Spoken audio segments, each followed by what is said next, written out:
Mga inutil kayong mga ICI kayo dyan. Mag-resign na kayo.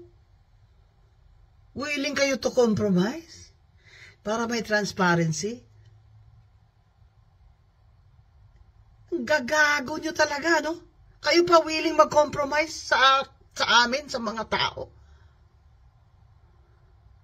Eh, may constitutional right kami to information, di ba? Mga gago kayo dyan. So, sawa na kami sa mga katutaan nyo, mga kahayupan na walang mananagot. Walang mananagot. Si Romualdez pa ngayon ang hero? Aba, putang ama! Ang mastermind pa? Ang mag-state witness? Eh, yun ang i-recommenda nyo, mga ICI kayo, mga inutil kayo. Ang utos sa inyo ni BBM, si Saldi ko lang, ang ikukulong nyo, yun lang yun? Yun na? Talagang untouchable si Romualdez sa Martin Luther King, ha?